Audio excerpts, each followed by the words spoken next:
자, 우리 하나님 말씀 같이 보시겠습니다. 뒤에 불이 좀 덜 켜졌는데요. 좀 불을 좀. 예.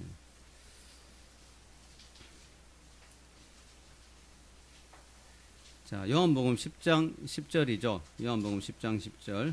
우리 같이 한번 한 목소리로 읽겠습니다. 시작. 도둑이 오는 것은 도둑질하고 죽이고 멸망시키는 것뿐이요 내가 온 것은 양으로 생명을 얻게 하고 더 풍성히 얻게 하려는 것이라. 아멘. 예. 한번 기도하겠습니다. 하나님 은혜와 사랑을 감사합니다. 귀하고 복된 주의를 주심을 감사합니다. 참으로 저희들이 주님 앞에 나와서 주의 말씀을 듣고 또 은혜를 받고자 합니다.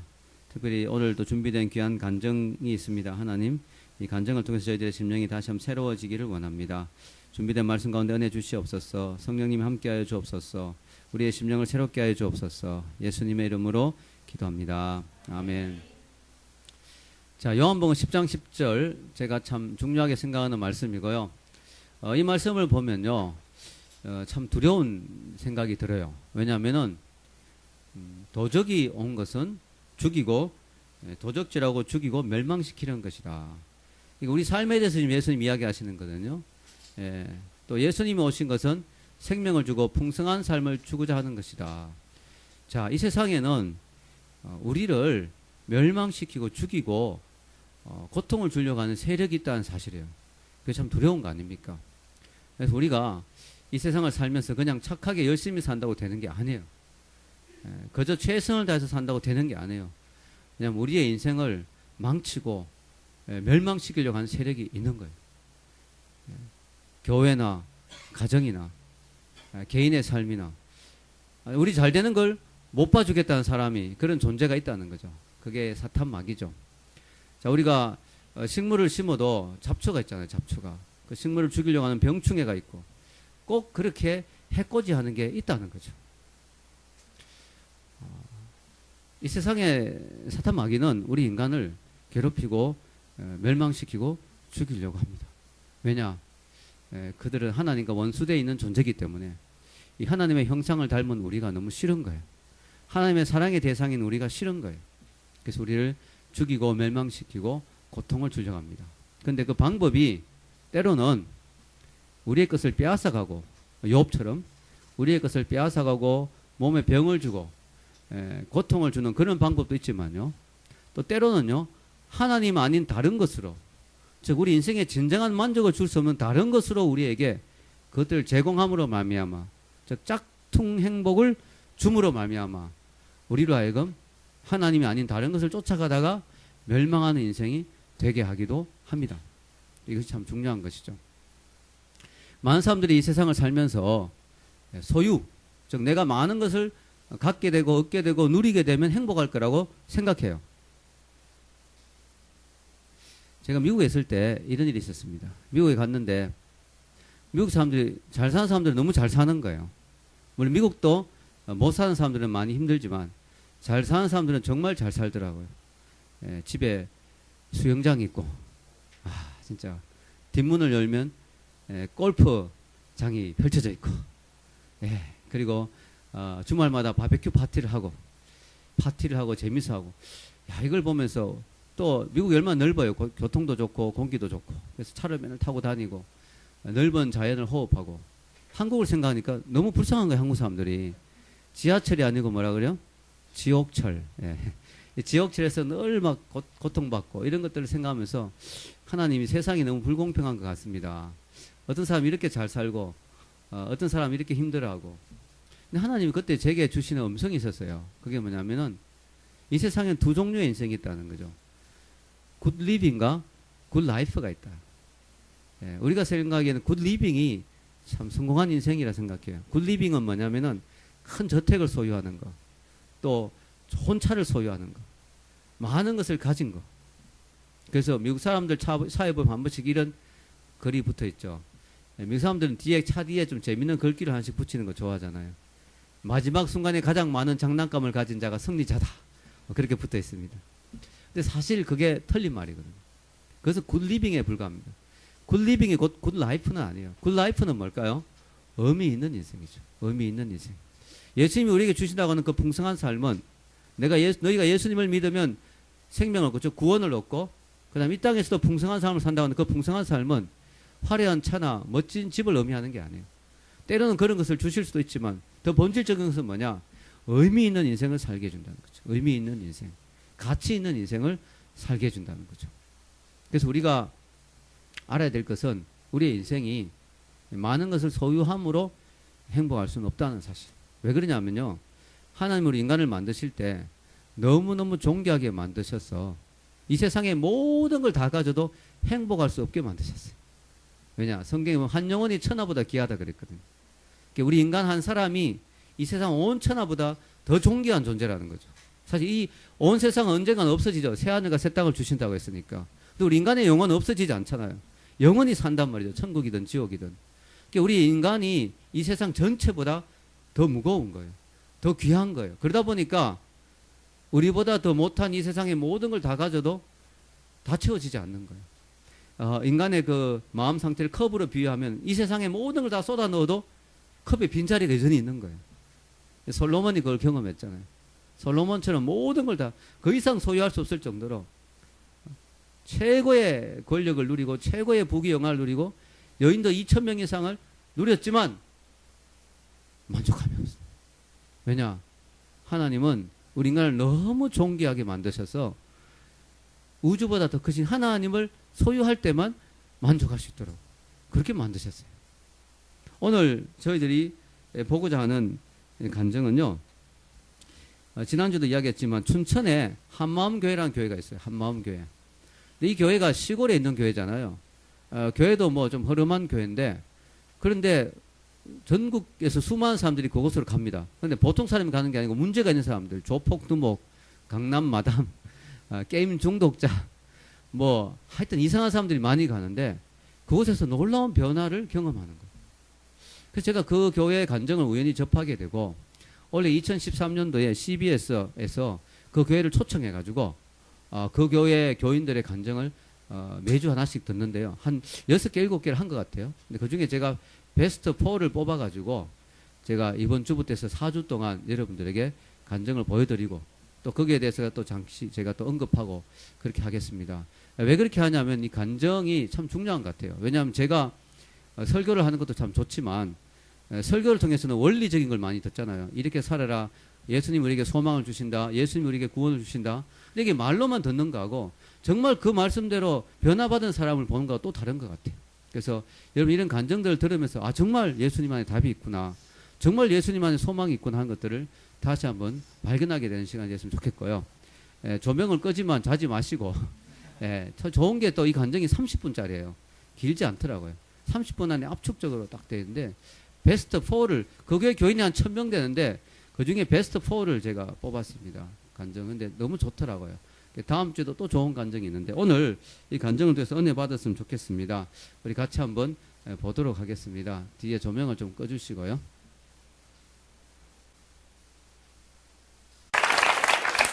할렐루야, 반갑습니다.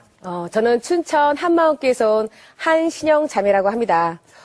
제가 이 자리에 서게 된 이유는 강남 템프로 술집 마담이었던 제가 부활하신 예수님을 만나고 로또를 맞은 그 어메이징한 간증을 나누고자 이 자리에 서게 되었습니다. 혹시 방송을 보시는 분들 중에 아직까지 예수님을 만나지 못한 분이 계시다면 이 간증을 듣고 저와 동일하게 부활의 주를 만나는 로또가 당첨되길 소망합니다. 저는 어릴 적에 집안이 가난했습니다. 그래서 막연하게 커서 돈을 많이 벌고 싶다 이러한 마음이 있었어요. 그런데 그것이 어떠한 공부를 열심히 하고 어떠한 뚜렷한 목표를 가지고 제가 부자가 되겠다라는 소망보다는 그냥 막연하게 이제 어른이 되면 세상 돈이 다 내 돈이 될 것만 같은 그러한 열정이 있었던 것 같습니다. 그런데 사실 중학교 때 상당히 꼴통이었어요. 굉장히 꼴통이었는데 그래서 중3 때 전학을 2번이나 옮겨 다니게 되었고요. 그리고 고등학교는 제가 야간을 들어가게 되었습니다. 잘 모르고 들어간 고등학교였는데 알고 보니까 낮에 이렇게 취업이 되더라고요. 근데 그 당시에 경기가 상당히 좋았거든요. 그래서 제가 이제 좋은데 취업을 하고 싶어서 열심히 공부를 했더니 반 배치고사 때 과 1등을 했습니다. 그래서 선생님의 추천을 받아서 대기업에 제가 들어가게 되었습니다. 3년 동안 제가 대기업에서 근무를 하면서 정말 많은 것을 보고 경험하고 느낄 수 있었는데요. 졸업할 당시에 제가 딱 깨달은 거는 이 직장 생활을 해서 내가 추구하는 그 삶에 만족을 얻을 수 없겠다 이런 마음이 들어서요. 졸업을 하는 동시에 직장도 그만두게 되었습니다. 그 이후에 그 95년도에 한참 이 모래시계가 유행할 때쯤에 제가 그 조직폭력배에 있던 제 남편에게 그 포스에 반해서요. 6개월을 일방적으로 따라다니게 되었고요. 그리고 4년 연애를 했고 결혼을 했습니다. 그런데 막상 결혼을 해보니까요. 여자라면 누구나 꿈을 꾸고 싶어 했던 그런 아름다운 가정을 가질 수가 없었습니다. 남편에게는 그 가족의 개념이 제가 아니라 밖에서 함께 움직이는 그 선후배들 관계였고요. 무엇보다 경마를 하면서 많은 돈을 잃은 걸 알고 제가 결국 이혼을 하게 되었는데요. 사실 그 당시에는 상황과 환경 때문에 이혼을 했다고 생각을 했는데 제가 예수님을 믿고 나서 알게 된 것은 제 만족 또 제 기대치에 미치지 못하니까 그 가정이 그냥 이렇게 버려지게 되더라고요. 이혼을 하고 나서 저는 돈을 벌어야 했기 때문에 제 딸아이를 시댁에 맡기게 되었습니다. 돈을 많이 벌면 저는 딸아이하고 행복하게 살 수 있을 거라고 생각을 했어요. 그런데 처음에 그런 목적과 다르게 제가 이제 시작한 게 처음에 바 장사인데요. 술 장사를 하다 보니까 자꾸 나쁜 습관과 나쁜 이제 쾌락과 방탕과 이런 가치관들이 변하면서 처음 목적과 다르게 변질되더라고요. 제 중심이. 그래서 돈을 벌어서 집을 사고 어떤 제가 추구하는 안락한 삶이 되었는데도 불구하고 제가 딸을 귀찮아한다라는 거를 그때 당시엔 몰랐는데 나중에 제가 그것을 깨닫게 되었습니다. 제가 일했던 그 강남 술집의 그 부류는 템프로라고 하는 곳입니다. 템프로라는 곳은 소위 그 상위 10%가 드나드는 집인데요. 한마디로 부와 명예를 가진 사람들이 들어오는 집입니다. 근데 사실 그 부라는 수준이요. 거기 오시는 분들이 뭐 모두 그런 건 아니지만 거의 뭐 재산이 몇천억, 몇백억, 몇십억, 뭐 거의 그런 수준이었습니다. 물론 아가씨들도 정말 탤런트 뺨치게 이뻤는데요. 그렇다고 그 손님들이 그곳에 와서 늘 비싼 술을 마시고 밴드를 부르고 늘 그 쾌락과 방탕한 삶을 살면서도 삶에 대해서 만족을 하거나 행복해하는 삶을 저는 본 적이 없습니다. 항상 그들은 심심하다라는 말을 많이 했습니다. 아가씨들 또한 그곳에 일하는 아가씨들 수입이 수천만 원대인데요. 그렇다고 그 아가씨들이 그 수입에 만족을 해서 오는 아가씨들이 없었습니다. 그 외의 목적이 있었던 것이 많은데요. 사실 마담들이 하는 일이 그런 일이에요. 어떤 일이냐면 손님과 아가씨들을 중간에서 다리를 놓고요. 가게 외에서 만나는 관계인데요. 그렇게 짝이 지어지다 보면 외국으로 이제 카지노 여행도 가게 되고요. 또 골프 여행도 가게 되고 또 이 아가씨가 마음에 들면 비싼 수입차도 사주고요. 또 이제 아파트도 서슴없이 계약해주는 것을 많이 봤습니다. 그렇다고 그들의 관계가 오래가는 건 아닙니다. 오래가는 건 아니고 거의 평균 한 1년 정도 이렇게 가는 걸 봤습니다. 제가. 근데 그렇다고 그 아가씨들도 그렇게 벌었던 돈을 또 이렇게 좋은 데로 이렇게 쓰는 게 아니고요. 거의 다 유흥비로 날립니다.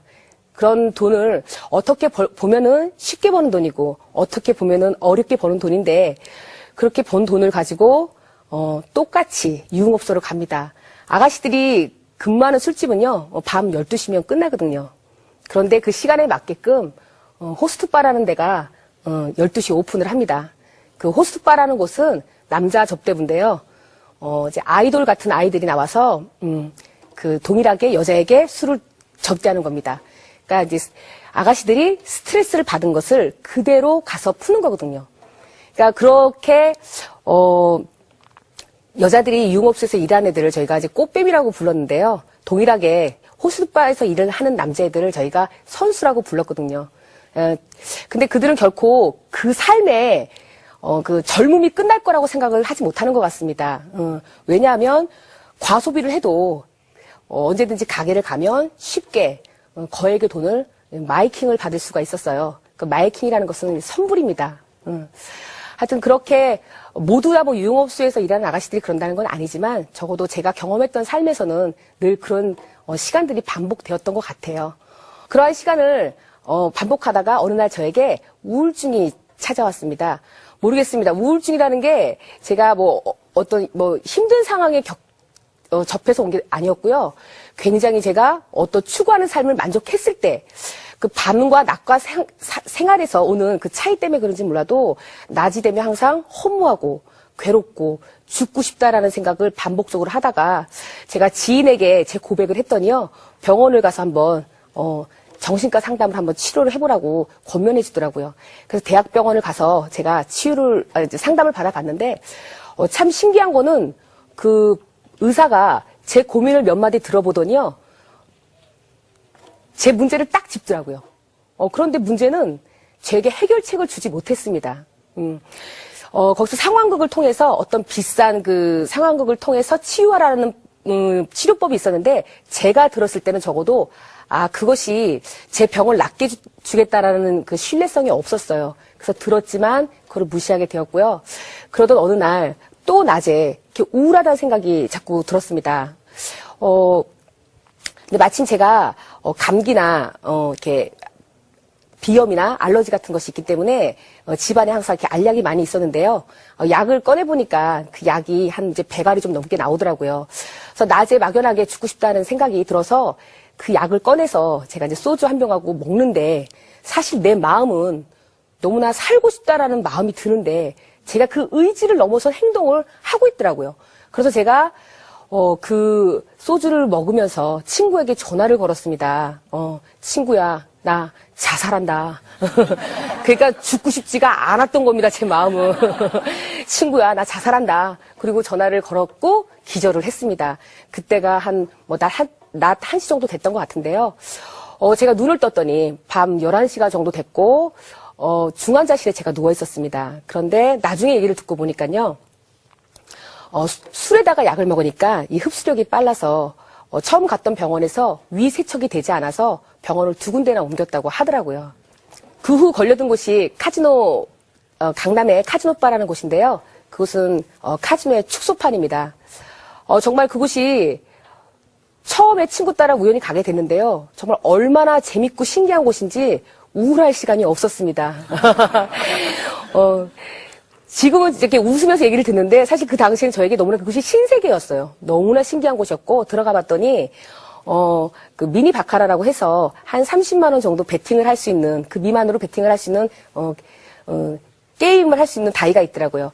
그곳에서 게임을 하는데 재미가 빠져서 왔다 갔다 하다 보니까 어느 날 내가 그 1,000만 원대 다이에 앉아서 게임을 하고 있더라고요. 그런데 제가 사실 그곳이 나쁜 곳이다. 내가 폐인이 돼가고 망가지고 있다는 것을 인식하지 못했던 것이 함께 게임을 하던 남자애들은 억대까지 칩을 바꿔가면서 부잣집 아이들 같았고 왠지 그곳에 내가 같이 있으면 내 삶의 수준이 어디 레벨이 좀 올라간 것 같은 그런 착각 속에 좀 빠졌던 것 같아요. 또 그곳에서 모든 것이 서비스가 됩니다. 공짜입니다. 게임을 하는 사람은 VIP이기 때문에 손만 들면 이렇게 담배, 식사 모든 것이 원하는 것이 공짜거든요. 그러니까 그렇게 정신없는 시간을 보내다가 제가 한 4개월 만에 5억가량을 제가 그곳에서 탕진을 하게 되었습니다. 네. 5억가량을 탕진하고 나니까 게임은 더 하고 싶은데 돈이 없잖아요. 그러니까 사람이 자꾸 거짓말이 느는 거예요. 그래서 주변 사람들에게 자꾸 전화를 해서 거짓말을 하게 되고 그러한 시간을 반복하다 보니까 제 인맥 관계라든가 제 신용 관계가 바닥을 치면서 더 이상 이 한국에서 내가 살 수 없겠다라는 결론이 들었습니다. 사실 그때 제 마음은요. 얼마나 게임이 하고 싶은지 네 목숨하고 바꾸면 내가 게임을 해주겠다라는 제안이 온다 해도 거기에 응하겠다는 마음이 그때 들었거든요. 그것이 잊혀지지가 않았고 제가 그 당시에 죽지 않고 지금까지 살아있다는 게 정말 하나님의 은혜인 것을 제가 지금 경험합니다. 어찌됐건 저는 도망을 가야겠다고 생각을 했습니다. 근데 사실 그 당시에는 그것이 도망이라는 것도 인지를 못했어요. 왜냐? 나는 이 상황과 환경 때문에 이렇게 망가진 거야. 그러니까 나는 이 상황과 환경을 벗어나면 난 변화된 삶을 살 수 있을 거야 라고 생각을 해서 저는 미국으로 도망을 갔습니다. 미국을 갔더니 카지노가 더 큽니다. 미국을 갔더니 맨하탄의 그 밤문화가 클럽이 너무나 화려한 거예요. 너무나 화려하고 이건 우리나라 수준하고 너무나 틀려요. 너무 틀리고 호기심 많은 저에게 이 마약이라는 것이 있잖아요. 전화 한 통화하면은 그 자리에서 딜리버리가 돼요. 근데 마약이 내가 주문한 것만 오는 게 아니고 항상 서비스로 알약이 따라옵니다. 알약이 따라오는데 그것을 먹고 이제 어떤 게 현상이 나타나면 이제 비싼 가격에 그걸 사야 되는 거거든요. 제가 뉴욕, 뉴저지에 아틀란타 시티라는 도시가 있는데요. 거기에 카지노가 있습니다. 그런데 그 도시를 들어서는 순간요. 정말 그 화려함, 정말 화려한 네온사인에 마치 내가 신데렐라가 된 듯한 착각을 합니다. 그러니까 그 상황과 판단이 서지 못하니까요. 내가 가서 무엇을 하는 행동을 하고 있는지를 인식을 잘 못하는 것 같아요. 제 친구하고 항상 차를 끌고 갑니다. 게임을 합니다. 돈을 잃잖아요? 그럼 차를 담보로 맡깁니다. 그런데 참 신기한 건 거기서 또 돈 다 잃은 사람에게 리무진을 또 대여를 해줘요. 서비스로. 그러면은 버스만한 리무진 타보셨습니까? 그 리무진을 타고 100불을 지고 옵니다. 100불은 왜 지고 오냐면 칩 하나를 왜 남겨야 되냐면 기사 팁을 줘야 되거든요. 그거를 들고 타고 오는데 이게 뭔가 좀 이상한 거야. 돈은 다 잃었는데 차는 리무진이고 뭔가 좀 상황이 이상한 거예요. 그런데 집에서 딱 내리면 현실이잖아요. 현실이니까 또 그 괴리감에서 오는 생각 때문에 죽고 싶다. 그런 생각이 반복되는 겁니다. 1년을 살아서 변화될 줄 알았는데 변화가 안 되니까 이건 더 망가지겠다는 생각이 들어서 제가 1년 만에 한국을 들어오게 됐습니다. 한국을 다시 들어와서 배운 게 도둑질이라고 다시 또 제가 일하던 그 강남 템포로 가게를 찾아갔습니다. 찾아갔는데 제가 결국은 사실 거기서 두 손을 들고 나자빠지게 된 계기는요. 정말 이 어둠에서 벌벌 떨어본 사람이 그 심정을 안다고 사람들 사이에서 진리가 보이지 않았습니다.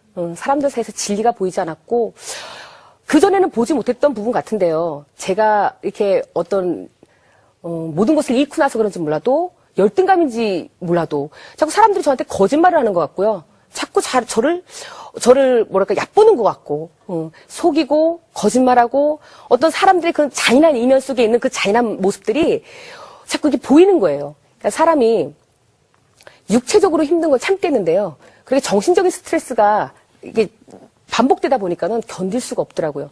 그러니까 또 낮에 죽고 싶다, 살고 싶지 않다. 저는 사실 성격이 굉장히 명랑합니다. 굉장히 명랑한데 그 죽고 싶다라는 생각이 왜 드는지 저도 잘 모르겠더라고요. 그런데 자꾸 의지를 넘어선 행동을 반복하려다가 보니까 괴로워서 못 살겠더라고요, 정말. 그런데 그러한 시간을 반복을 하다가 제 운명을 바꾸는 전화 한 통화를 받게 되었습니다. 그것은요, 춘천에 사는 저희 큰 오빠한테 전화가 왔는데요. 저희 오빠가 다니는 춘천 한마음 교회에서 여름 수련회를 한다고 한번 와보라고 그러더라고요. 그러니까 제가 다른 건 모르겠고요. 그냥 오빠가 보고 싶고 바람이 쐬고 싶어서 알겠다고 해서 내려갔습니다. 막상 내려갔는데 교회를 데려가는데요. 교회가 자꾸 안으로 들어가요. 이게 자꾸 안으로 들어갑니다. 들어가는데 또 갔더니 교회가 건물이 우사예요. 근데 저는 그 당시에 보는 거에서 판단을 했잖아요. 보는 거에서 판단을 했는데 교회가 좀 이상한 것 같은 거 겉에서 볼 때. 근데 막상 안에 들어가 보니까요. 사람들이 가득 예배당에 있는데 정말 그 사람들의 그 해같이 빛나는 천사같이 빛나는 환한 얼굴이 정말 제가 또 이 세계는 뭐지? 이런 호기심이 드는 듯한 이 세계는 무슨 세계지? 이런 호기심이 들 정도로 너무나 환한 얼굴을 하고 있는데 강대상에서 목사님이 말씀을 선포하고 계셨거든요. 근데 저는 그 목사님이 하시는 말씀을 전혀 못 알아듣겠더라고요. 전혀 알아듣지 못하겠는데 너무나 사람들이 이렇게 진지하게 그 말씀을 듣고 계시는 거예요. 그래서 제가 이제 뭐 말씀도 모르겠고 잘은 모르겠지만 이제 두리번 하면서 이렇게 앉아 있는데 강대상에 칠판이 이렇게 있더라고요. 근데 그 칠판에 그림이 천국과 지옥과 세상이라는 동그라미 3개의 그림이 있는데 저는 그거를 보는 동시에 사실 뭐 죄의 기준은 잘 뭔지 모르겠는데 내가 갈 곳은 지옥이겠구나. 그냥 그 마음이 들었습니다. 그냥 그 마음이 들어서 들었고 그다음에 이제 제가 강남으로 다시 오게 되었습니다. 근데 밤에 가서 다시 생활을 하는데요. 저는 춘천이라는 곳을 한 번밖에 가본 적이 없었거든요. 그래서 자꾸 그곳이 생각이 나는 거예요. 가보고 싶고 자꾸 그 지옥 그림이 생각이 나고 자꾸 뭔가 불안하기도 하고 이런 생각을 반복하다가 너무 힘들어서 제가 우리 오빠에게 전화를 걸었습니다. 오빠 나 춘천에 가서 좀 쉬고 싶은데 내가 뭐 좀 먹고 살 것 좀 있을까? 물었더니 우리 오빠가 마침 오빠가 학원을 하거든요. 마침 데스크에 사람을 구하는데 그래 내려와라 이러더라고요. 그래서 오빠 월급으로 얼마 줄 건데? 그래서요. 그러더니 오빠가 고민을 하더라고요. 동생이라고 또 많이 생각을 해서 150만 원 줄게 그러는데 제가 그 말을 듣는 순간 절망이 되더라고요. 나보고 죽으라고 그러지. 술 한 병 값인데 어떻게 그 돈을 받고 내가 먹고 살아야 되나 너무나 앞이 깜깜했어요. 그런데 그 이상을 생각하고 싶지가 않았습니다. 너무 힘들고 지쳐서 그 이상을 생각하고 싶지가 않더라고요. 그래서 에이 모르겠다. 가서 한 6개월만 쉬다 다시 이제 회복하고 오자 이 마음을 가지고 제가 짐을 싸고 춘천에 내려오게 되었습니다. 춘천을 내려왔는데 감사하게도 학원이 저녁 4시에 오후 4시에 문을 열어요. 그러니까 저하고 생활이 사이클가 맞잖아요. 4시에 여는데 사실 너무 학원이 바쁘니까 돈 쓸 시간이 없는 거예요. 돈 쓸 시간이 없으니까 그런 시간을 반복하면서 자연스럽게 춘천 생활이 접해진 것 같아요. 그런데 학원 가서 열심히 일을 하다가 밤에 또 집에 들어오면 내 팔자가 지금 이게 뭔가 내가 여기서 왜 있지? 또 이런 생각이 또 시달리게 되는 거예요. 몸은 피곤한데 잠은 안 오고 그런 생각에 시달리니까 또 죽고 싶다. 또 괴롭다. 이런 마음이 또 반복되는 거예요. 근데 어느 날부터 저에게 두려움이 밀려오는데요. 이 두려움이 그냥 사람의 생각을 넘어선 그 생각이 아니고요. 이 몸까지 정말 달달달달달 떨릴 정도로 이 두려움이 밀려오더라고요.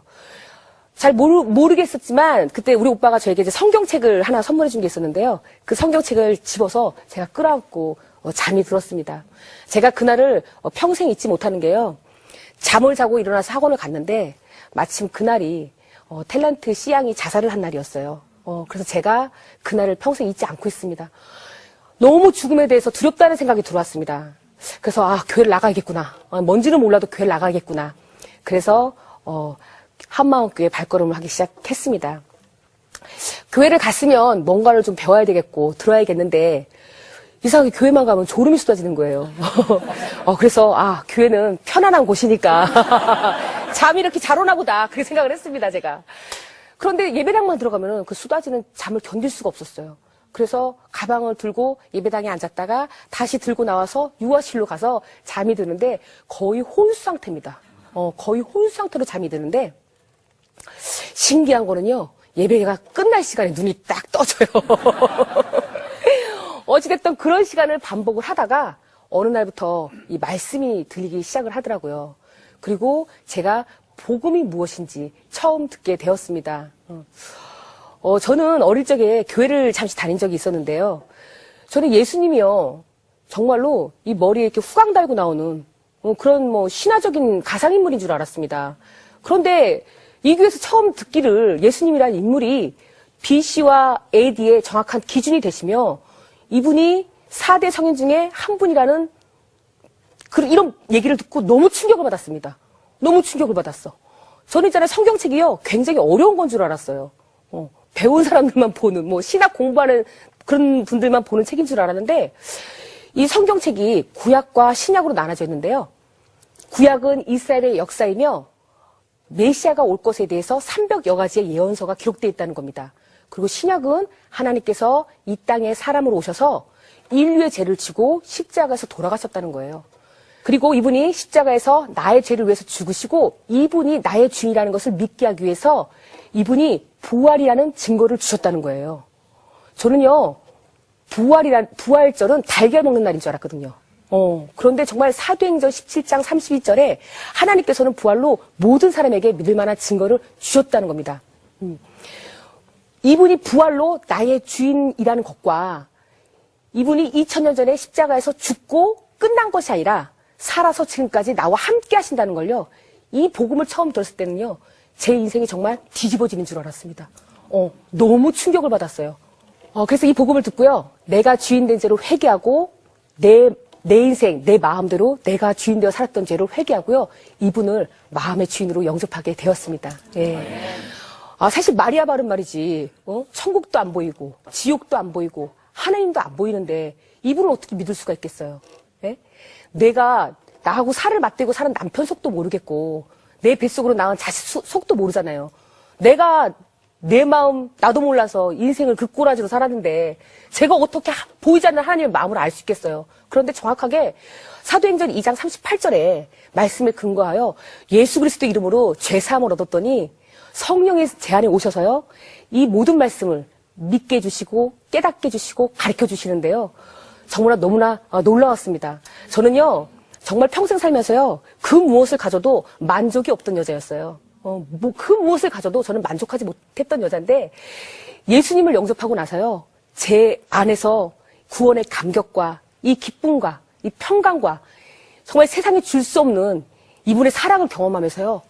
내가 지금까지 세상에서 진짜라고 믿어왔던 이 행복이 짝퉁이었구나. 이것이 정말 짝퉁이었구나. 정말 예수님이 주신 평강과 기쁨을 경험을 하니까요. 이게 정말 오리지널, 이게 정말 명품이구나. 그걸 깨닫게 되었습니다. 이분이 주시는 참된 평강과 기쁨을 누리고요. 너무나 놀라서요. 제가 우리 오빠에게 달려가서 오빠 이거는 나 혼자서 알아서는 안 된다. 오빠 이거는 PD수첩에 연락을 해야 된다. 오빠 이거는 그것이 알고 싶다니 전화를 해야 된다 이거는. 아니 하나님 여기 살아계시는데 도대체 뭐 하는 거냐. 난리가 났었어요 제가. 정말 그 정도로 제가 충격을 받았습니다. 그렇게 이제 이분과 인격적인 관계가 시작되면서요. 새벽 기도가 시작되었습니다. 사실 제가 기도도 할 줄 모르고 말씀도 모르잖아요. 근데 정말 그 성령의 도우심을 따라서 새벽을 갔더니요. 정말 천국과 지옥이 실제인 거를 알게 된 순간 정말 다른 기도가 나오지 않더라고요. 정말 아버지, 정말 아버지만 나오는데요. 정말 제가 정말 그 당시 방언이 아버지였어요. 아버지. 이 아버지를 부르면서 정말 기도를 하는데 저는 정말 있잖아요. 요한복음 1장 5절에 보면 빛이 어둠에 빛이 돼 어둠이 깨닫지 못하다라는 말씀에서 이 어둠이라는 걸요. 저같이 유흥업소 다니고 저같이 세상에서 못된 짓 했던 사람들한테 하시는 말씀인 줄 알았는데 이 성경에서 말씀하시는 어둠은 자기가 주인 되어서 하나님 말씀을 듣지 못하고 자기가 주인 되어서 하나님을 알아보지 못하는 것을 어둠이라고 기록되어 있더라고요. 내가 내 자신을 알잖아요. 세상에서 얼마나 더럽고 추하고 얼마나 많은 죄를 지고 산지 알잖아요. 근데 내가 어떻게 내가 주인 되었던 죄를 회개하는 것만으로 구원을 받을 수 있을까? 정말요. 그 구원의 감격과 감사함을요. 저 주체하지 못했어요. 그 당시에. 물론 지금도 맞습니다. 지금도 너무나 감사하고 감격스러운데 너무나 충격을 받았고요. 정말로 예수님께서 십자가에서 인류의 죄를 끝냈다는 말씀이 맞더라고요. 그러니까 내가 주인된 죄를 돌이키고 이분을 영접한다는 그 말씀이 너무나 당연한 거였더라고요. 정말 이 세상에서 폐인이나 다름없던 제에게 정말 이 부활의 주를 만나 정말 이분이 나의 주인 되신다는 이 복음은요. 정말 로또였어요. 로또. 왜냐하면 나는 내 인생 내가 주인 돼서 살아가는 게 너무 고달팠거든요.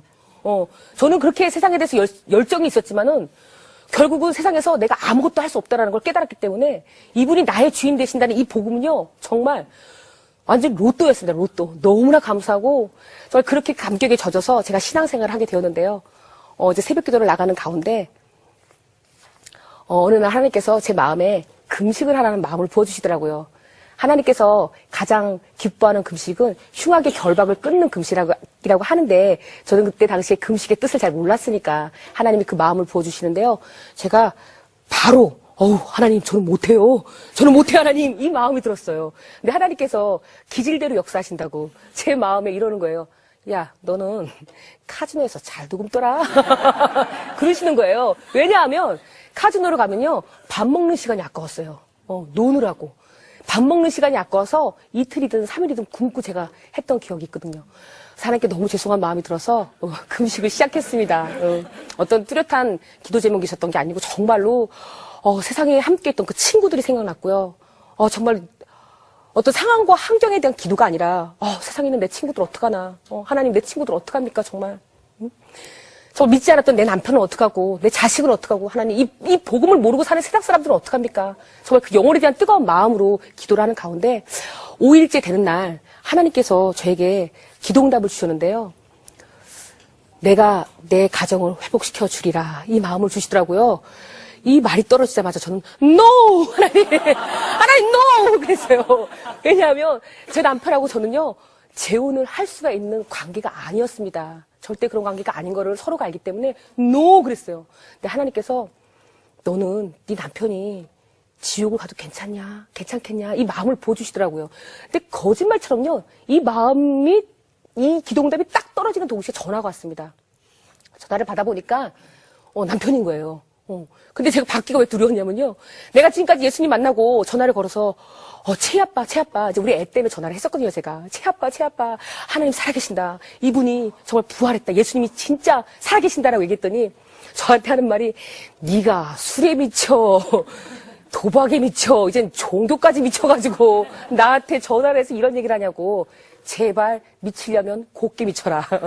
내 딸에게는 너가 없는 게 낫다. 연락을 하지 말아라. 그랬던 남편이었는데 전화가 오는 거예요.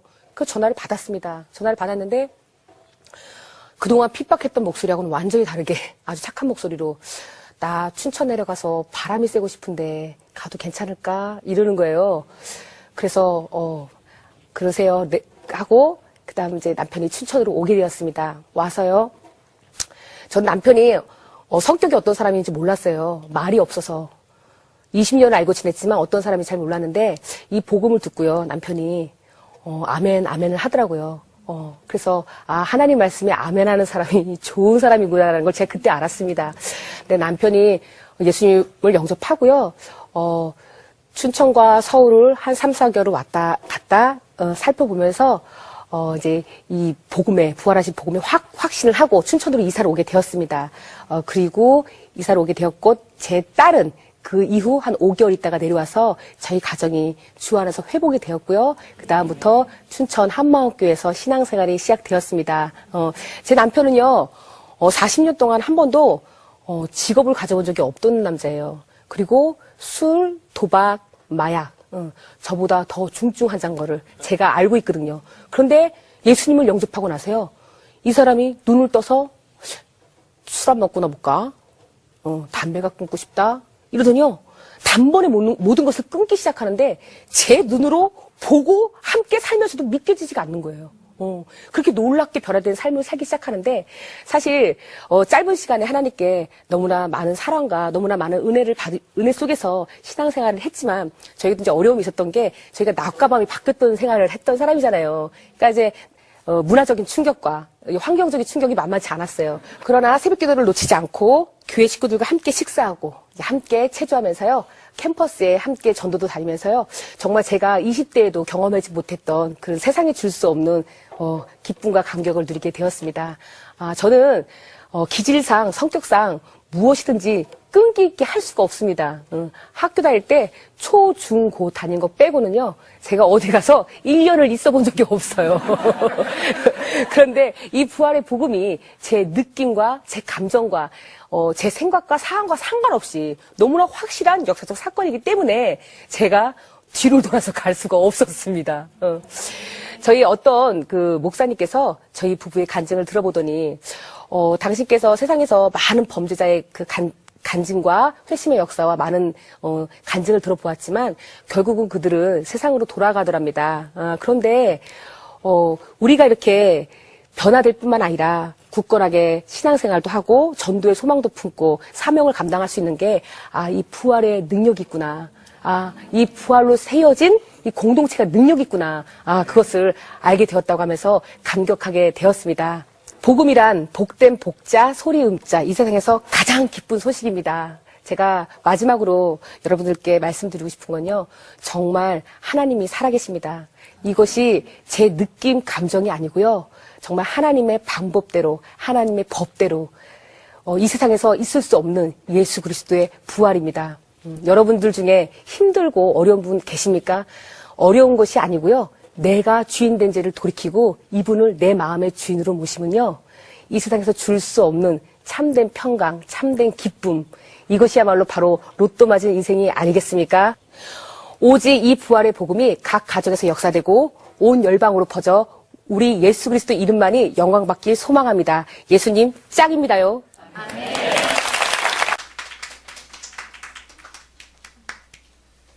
할렐루야. 예, 참 감동적인 간증입니다. 이런 은혜로운 간증이 지금 3주 더 준비되어 있습니다. 그 주위에 우리 하나님 모르는 우리 친구분들 꼭 모시고 오셔서 간증을 듣고 변화받았으면 좋겠고요. 제가 이런 간증을 보면서 진짜 복음이 말장난이 아니고 정말 능력이다. 정말 한 인생을 무엇이 그렇게 저 한 사람의 인생을 바꾸고 또 그 가정을 회복할 수 있겠습니까? 복음의 능력 아니고는 안 되는 거거든요. 그래서 참 감사하고요. 특히 오늘 한신영 자매님의 간증에서 여기 성경 구절 나와 있는데요. 부활이 증거가 있다. 예, 이게 오늘 성경에 이 주보에 나와 있는데요. 사도행전 17장 30절 31절 같이 한번 읽겠습니다. 알지 못하던 시대에는 하나님이 강가하셨거니와 이제는 어디든지 사람에게 다 명하사 회개하라 하셨으니 이는 정하신 사람으로 하여금 천하를 공의로 심판할 날을 작정하시고 이에 그를 죽은 자 가운데서 다시 살리신 것으로 모든 사람에게 믿을 만한 증거를 주심이라 하니라. 아멘. 예, 이 예수님이 하나님의 아들이란 증거가 뭐냐? 바로 부활이라는 거죠. 부활. 이 부활의 증거가 있다는 거죠. 이 부활은 역사적 사건이거든요. 그리고요, 중요한 건 뭐냐? 부활은 예수님의 제자들이 목숨을 걸고 전했던 소식이에요. 부활이 사기였고 가짜였다면 지금까지 들통나지 않고 있을 수는 없었겠죠. 얼마 전에 북한에서 오신 분인데 나중에 목사님이 되셨는데 그 목사님 마요한 목사님, 마요한 목사님의 그 이야기를 잠깐 들었는데 그분이 이렇게 이야기해요. 지금 북한 주민의 90%는 의식이 바뀌었다. 무슨 말이냐면 그 전까지만 해도 북한 주민들이 김일성, 김정일 사상에 너무 세뇌가 많이 돼서 배가 고파서 탈출을 하면서도 그랬대요. 김일성 장군님께 미안하다.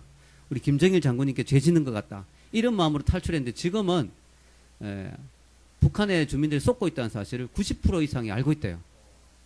그래서 북한이 정말 근본적으로 변화될 날이 가까웠다고 이야기를 하는데 제가 그걸 보면서 어떤 생각을 하게 되냐면은 그렇게 철저히 감시하고 인터넷도 없고 그렇게 통제하고 해도 뭐예요? 60년 정도 됐죠. 지금 남북이 분단된 지 100년이 안 돼가지고 다 들통난 거예요. 그들이 거짓말하고 속이고 있다는 게 다 들통난 거죠. 만약에 부활의 내용이 사기고 가짜라면 지금 2000년이 지났는데 지금까지 들통 안 나고 있겠습니까? 벌써 들통이 났겠죠. 예수가 사기꾼이고 제자가 거짓말했다는 것이 벌써 들통이 났을 것입니다. 그런데 지금도 그것을 진실로 믿고 있고 또 거기 역사적 증거들이 있고 지금도 부활이 사기고 가짜라는 사람이 없습니다. 왜냐? 그것은 진실이기 때문이죠. 진실이기 때문에 제자들이 그 두려웠던 급쟁이 제자들이 3일 만에 부활을 증거하기 위해서 생명을 바치는 제자들로 바뀌었습니다. 그리고 그 부활의 복음을 믿는 사람들이 전부 다 놀라운 변화를 가져옵니다. 지금 다음 주, 그 다음 주 계속 3주 동안 나오는 이 사람들이 왜 변화되느냐? 다른 게 아니에요. 목사님의 그 부활의 메시지. 예수님 부활해서 지금도 살아계시고 당신의 인생의 주인이 될 수 있다. 그럼 당신의 인생에 소망이 있다는 그 메시지만 받아들였는데 그들의 인생이 놀랍게 변화가 됩니다. 그것은 부활이 사실이기 때문이죠. 저는 오늘 그 간증을 보고 또 계속해서 볼 간증들을 통해서 이런 생각을 하게 됩니다. 만약에 저 목사님이 아주 특별한 아주 신유의 능력이 있거나 아주 기적적인 뭔가가 있어서 저 교회가 저렇게 됐다면 저는 소망이 없어요. 저는 그렇게 할 자신이 없거든요. 근데 저분은 그냥 평범한 목사님이에요. 물론 저보다 기도를 많이 하시겠지만 그러나 저분의 교회가 저 교회가 저렇게 능력이 있는 것은 저분이 대단한 분이 아니고 저분이 부활의 복음의 메시지를 확실히 전했기 때문에 그렇다면 우리가 믿는 예수님도 똑같은 분이라는 거죠. 우리 교회가 믿는 예수 그리스도 저 교회가 믿는 예수 그리스도가 똑같은 분이라는 거죠. 부활하신 주님. 아멘. 우리도 부활의 주님을 믿고 있는 교회라. 우리도 그 부활의 복음의 확신을 가지고 더 많이 기도하면 우리 교회도 더 많은 사람들 변화시킬 수 있는 그런 능력의 교회가 될 수 있지 않겠는가. 그런 소망을 품게 됩니다. 그래서 여러분이 계속해서 기도하시면서 매주 전해지는 이 말씀을 통해서 은혜 받고 도전받기를 원합니다. 밑에 말씀 한번 읽고 마치겠습니다. 베드로가 이르되 너희가 회개하여 예수 그리스도의 이름으로 세례를 받고 죄 사함을 받으라. 그리하면 성령의 선물을 받으리니 이 약속은 너희와 너희 자녀와 모든 먼데 사람 곧 주 우리 하나님이 얼마든지 부르시는 자들에게 하신 것이라 하고 또 여러 말로 확정하며 번하여 이르되 너희가 이 패역한 세대에서 구원을 받으라 하니 그 말을 받은 사람들은 세례를 받음에 이 날에 신도의 수가 3,000이나 되라. 아멘. 초대교회 메시지가 복잡한 게 아니었어요. 바로 예수 그리스도를 믿으면 성령을 받고 부활의 복음의 능력으로 구원받는다고. 그걸로 3,000명, 5,000명이 주님께 돌아왔습니다. 오늘날 이 복음이 너무 복잡해진 거예요. 그래서 어떤 목사님이 그러더라고요. 복음이 아니고 볶음이다. 이 볶음밥 아저씨 이것저것 다 섞어버리니까 이 복음의 능력이 없어진 거예요. 이 볶음으로 나가면 안 돼요. 이 복음의 메시지 확실한 거. 예수님의 부활이 정말 진실이다. 그 부활의 능력이 지금도 있다는 거. 이걸로 우리가 믿고 나갈 때 성령님이 우리와 함께 하실 줄로 믿습니다. 이 세상이 얼마나 좋습니까? 이 한신영 자매님 우리가 초청하려면 얼마나 힘들겠어요. 근데 이 너무 좋은 영상을 우리가 볼 수 있으니까 지금 세상이 너무 좋아진 거예요. 그러니까 너무 감사하고요. 우리 계속 기도하면서 우리 영상을 통해서 간증을 통해서 이 4주 동안 큰 은혜 되시기를 주님의 이름으로 축원합니다. 제가 한번 기도하겠습니다.